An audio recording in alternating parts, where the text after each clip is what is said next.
All right. So this is the most important perspective. We'll be discussing a number of things, and in all those things, this is one thing that we will be referring to. So this is a reference perspective. So in America, in the workplace, there are multiple companies. We have Yahoo, Cisco, and we know we are talking about the consultancy business. So how consultancy business works. In all these companies, JBA, even small companies, there's just so many companies. When you try to look for a position, as either you are a student OPT or on OPT, or you are an H1B holder, or you are a green card holder, or you are a citizen. Whenever you are looking for a job, you are coming across all these various companies, and you do not even know who you are talking to. What kind of companies are these? So I prepared this presentation to let you know about, to educate you about various types of companies out there in the entire landscape. So this is one very important diagram that you need to know to understand what different kinds of companies are. So typically in America, now all these companies like Yahoo, Microsoft, Walmart, all these big companies, they are called as end client. So in this whole jargon of consultancy business, or of looking for a job, or for contracting job positions, or even if you're looking for a permanent job, all these people are collectively called as end client. So it doesn't mean that they have to be big. There are some small companies which are like, for example, Blue Coat Technologies. It has only 500 employees. It's still an end client because they are the ones who are the end consumer of the service. So that's pretty much the definition of, to me, of end client. The company which is the end consumer of the service is, to me, is that as the end client. So all these companies are end clients. Walmart, TNC Bank, all the banks, all the telecom companies, all computer companies, all retail companies, Kmart, Sears, everybody. They are the ones who are basically consuming the service of the person who comes to work, whether that comes through a vendor, which I'm going to tell you very soon, or whether he comes directly with the end client. Right now, whenever these big companies or end clients, whenever these guys want to hire a person, they have two options. One is they can hire them on a permanent job basis. That is, they work full time on the payroll of the end client. That's a keyword because that is the salient feature. So the difference between contractor would be working on the payroll of some other company, whereas the permanent employee would be working directly on the payroll of that company. So that is your main difference. So if a friend of yours says, I work for Cisco, you need to ask, hey, are you on the payroll of Cisco? And that's how you determine whether they are a permanent employee or not. Right? So people would come to, hey, I work for eBay, and then you ask, are you on eBay's payroll? If they are on eBay's payroll, that is only when then just should be saying that they work for eBay, because contractors work for eBay. Everybody works for eBay. But then people who are on the permanent job, who are on the payroll of eBay, would be the ones who are actually employees of eBay. So that's a very important thing to know. I would say there is a less of a confusion here. I'll tell you, where you will see more confusion. Now, these end clients, when they need someone, they can hire them directly like this, or they can hire them from these people, tier one vendors. So these guys, they work a little bit more scientifically, and they have and then in a more standardized fashion, and they have a process in place under which they basically hire almost 10 to 15 to 20, like this, a small finite number of various companies who would give them contractual manpower, or contractual people, or people on contracts, or contractors. All are the same thing.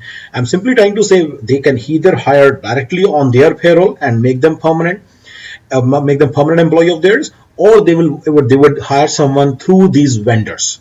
So these vendors would be like, these vendor and end client relationships are set in stone. Pretty much, it's very difficult to become, for this vendor, it's very difficult to become a vendor of this end client. And if they are vendor of some certain end client, it will be still very difficult for them to become vendor of another end client. So all these companies, all these tier one vendors or preferred vendors of the end client are basically they could be small or big companies, and they basically give them the contractors. Now whenever they need someone, they also have two type of people: one who are on their payroll working directly with them, or some people who are working, who they also further hire from another company, another, so their vendor, basically person who gives them service, right? These tier one vendors are are really good companies, and they typically do not they typically tend to hire contractual staff. Let's say end client says, there's a guy, end client says, I need a person, they need a person for 1 year, for a Java person for 1 year. These tier one vendors will go inside into the market and try to find a person who is available for 1 year to work as a Java guy. So they will do all the sifting of the resumes, looking at all the resumes, make sure that resumes are good, and make sure the candidate is good, make sure the candidate is ready to work at the end client site, and blah blah blah. They do many things. They check multiple things, and then they finally determine, okay, this is the right guy who should be presented to the end client. Typically, at the end client, there would be a hiring manager, and that end client hiring manager is the one who would be posting the position not publicly, only to these tier one vendors. So this is important. These tier one vendors would look at the position, and then they will go out in the market and try to look for someone who can who's ready to work, who fulfills all the requirements, and is ready to work. Now these tier one vendors typically talk to various consultancies like this directly from tier one to consultancy, and then try to get a consultant for 1 year for Java or whatever they basically ask for. They could be also asking for .NET guy, Oracle DB, or anything, and for any duration, 3 months, 6 months, 1 year, 2 years, 4 years, and then they would look for the person from a consultancy. These consultancies have a lot of people on their payroll.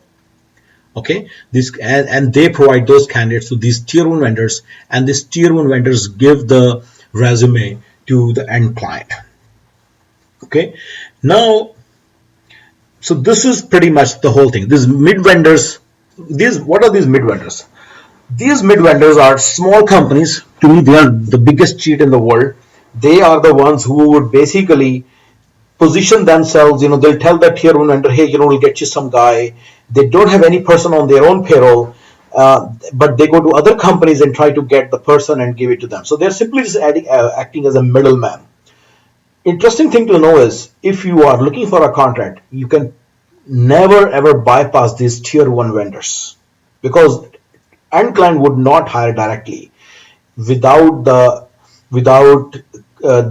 these tier one vendors as the gateway to the person. So these tier one vendors you cannot remove from the chain. These mid vendors are the culprits who you need to identify and remove from the chain. These consultancies, if you are working on an H1, they might be holding your H1, and you are good to work with them. If you are a green card holder, you can avoid them, but they also are instrumental in finding jobs for you. So you need to see whether you want to work with these consultancies or not. But one thing is sure, these mid vendors they suck your blood, and these tier ones is something that you cannot avoid.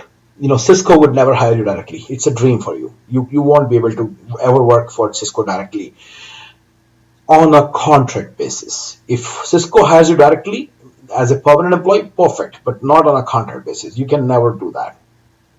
Now, what are these US systems integrators and Desi systems integrators?